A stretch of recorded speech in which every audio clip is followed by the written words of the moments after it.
Hello and welcome to my channel. This is Jennifer. And this short video is going to be discussing Saturn's ingress into Pisces on March 7th, about an hour after that Virgo full moon. So the energy of Saturn combining with Pisces is a bit of a paradox because Saturn is the planet that has to do with making something real, making something tangible, and also facing any karmic patterns that are not serving us. So in Pisces, a sign that is not wanting to face the real concrete reality of daily life. And also, Pisces is, of course, where we feel directly impacted by the emotions, the tides of emotions of the people right around us. It's like we just pick up on that emotional vibe by osmosis. We don't have to do anything. We don't have to say anything. As soon as we enter the room, it's like we become one with the emotional vibe that is in the room. Saturn has rings around it, so it shows up in limitation and asks us to focus, to concentrate our energy regarding, whatever it is that we're experiencing. And with Saturn being in Pisces, this is about going within and finding our inner spiritual authority. I also find it interesting in what I feel is a real possibility with this experience over the next 2.5 years while Saturn is in Pisces is that it heralds the end of a karmic cycle having to do with the age of Pisces, because we are closing out the age of Pisces and entering the age of Aquarius. So when we look at it that way, what are we closing out? And it has to do with Pisces in its extreme expression, not being able to see clearly what reality is. So I feel like Saturn's ingress into Pisces is really about closing out that final chapter within the age of Pisces. So over the next 2.5 years, while Saturn transits this sign, we will be confronted with the reality, represented by Saturn, of how we've been living in someone else's movie.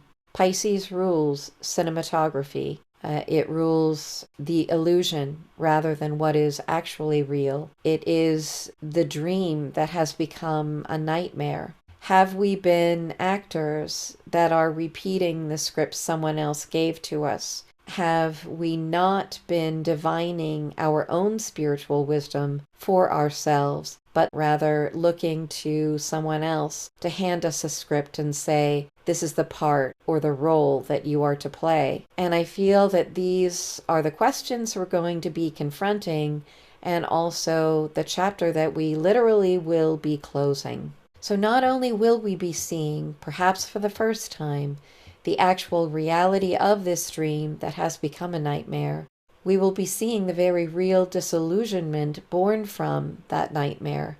And we will also be given the opportunity to take the appropriate amount of responsibility for this experience so that we can truly heal.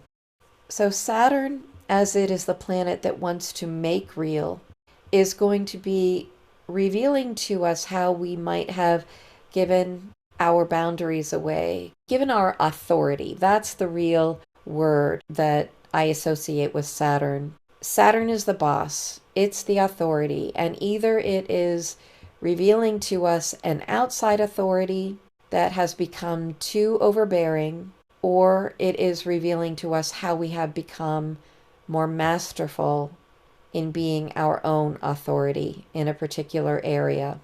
Now, where Pisces is concerned, Saturn may also be revealing to us those areas where we have to balance an out of balance karmic cycle with regard to our own spiritual authority, But in the collective, Saturn will also be revealing to us its karmic repercussions for certain entities and institutions that have abused their own power and authority.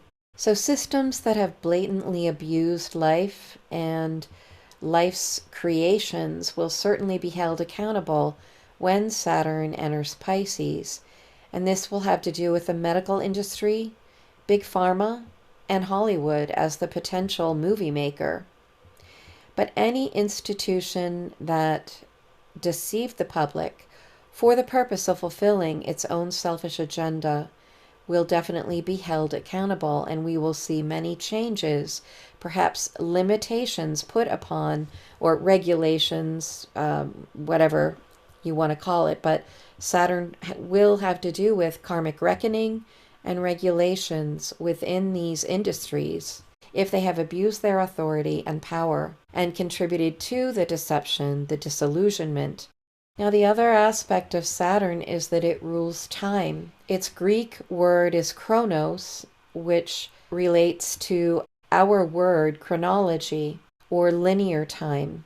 And with Saturn moving into Pisces, this, I feel, is about time becoming more fluid, or at least our perception and experience of time becoming much more liquid and fluid and rippling out all at once, simultaneously, rather than it happening step by step in the linear fashion that we have become used to. So we will see the karmic results more immediately as our thoughts and actions ripple out in all directions instead of traveling along one line that has to make its way back to us.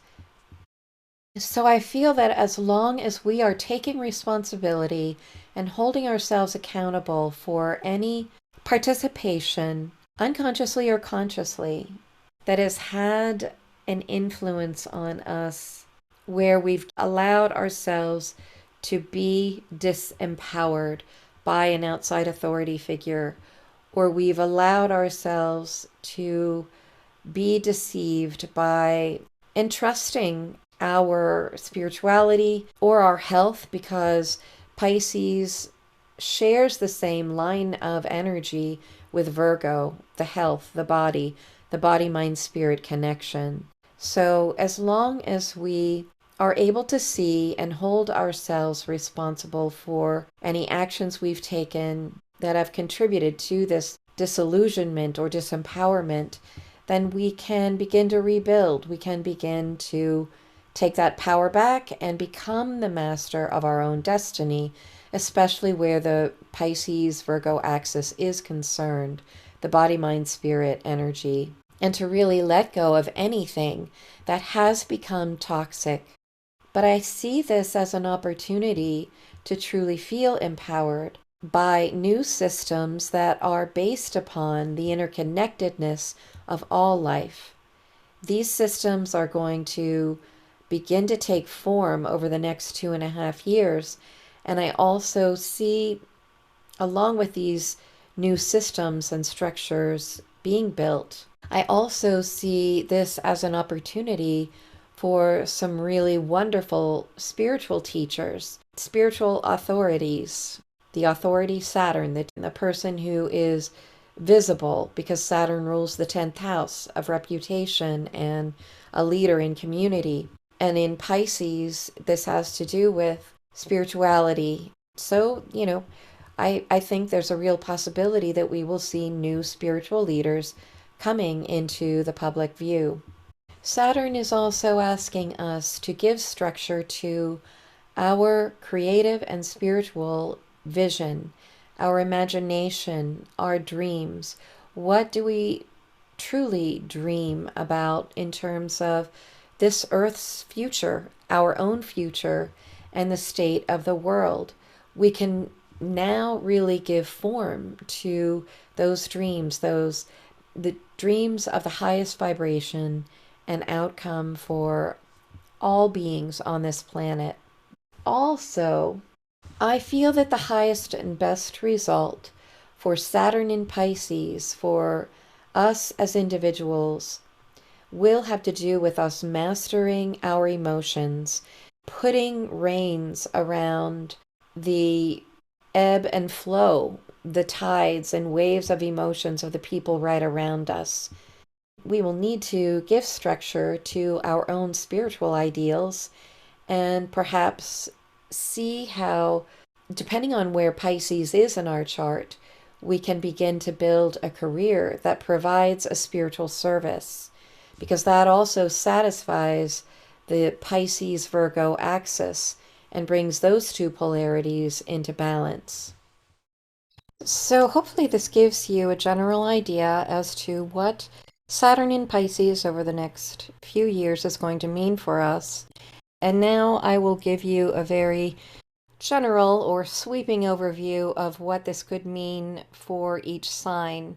And I'm just going to go over very brief descriptions of what this could mean. For Aries, Sun and Rising, this will have a 12th house theme, mastering boundaries and authority in the realm of karmic resolution, finishing a cycle, taking responsibility for what has taken place in your life rather than believing you're a victim. This is the theme, actually, for all of us in terms of the end of the Piscean age. For Taurus, this will impact the 11th house, mastering boundaries and authority in the realm of friends, of allies, of future hopes and goals, social circles, and making a commitment to a spiritual cause that benefits humanity's evolution. For Gemini, this will occur in the 10th house, mastering boundaries and authority in the realm of your reputation, career, your calling in life, or community leadership. It could involve restructuring or repurposing your career to include the mystical and intangible. For Cancer, this will be 9th house issues, mastering boundaries and authority in the realm of higher learning or teaching, foreign cultures, the meaning of life, one's inspiration, and international travel or writing, publishing, and broadcasting. For Leo, this will occur in the 8th house of mastering boundaries and authority in the realm of money, other people's money, inheritances, psychological change, physical or emotional intimacy issues, commitment or limitation in an area of passion and purpose. For Virgo, this will occur in the 7th house, mastering boundaries and authority in the realm of partnering with others or a significant other, more responsibility or obligations within a partnership, perhaps making a commitment to another. For Libra, this will impact the 6th house realm, mastering boundaries and authority in the realm of health, body-mind-spirit connection, daily affairs and duties, mastering a skill or service work. It could mean actually developing skills or apprenticing some type of new service work in the realm of the mystical or spiritual. For Scorpio, this transit will occur in the 5th house, mastering boundaries and authority in the realm of creative self-expression, artistic endeavors, a strong self-will, pleasure, romance, fun, the inner child or children. For Sagittarius, this will impact the 4th house, mastering boundaries and authority in the realm of your emotional home base, a parent, ancestral lineage, real estate, the physical and emotional home and roots. More responsibilities in the home with respect to a parent. For Capricorn, the transit will impact the 3rd house, mastering boundaries and authority in the realm of learning, teaching, and communicating. This could mean going back to school, or perhaps mastering a language, becoming fluent in a language. It could also involve restrictions or boundaries that are required with in-laws or siblings, perhaps confusion about those boundaries between you and your in-laws or siblings. For Aquarius, this transit will impact the 2nd house, mastering boundaries and authority around what you value, especially as it relates to your personal self-worth, self-esteem, and in Pisces, it's understanding that the intangible realm always informs and must be the basis for your material acquisitions and or self-esteem. For Pisces, of course, this is going to impact the 1st house, mastering boundaries and authority around your identity and behavior, taking on more responsibility, especially where spiritual mastery is concerned. Personal boundaries are emphasized in the area of identity and how you dawn upon others. So I hope that you have enjoyed this video, and I hope you find the information helpful.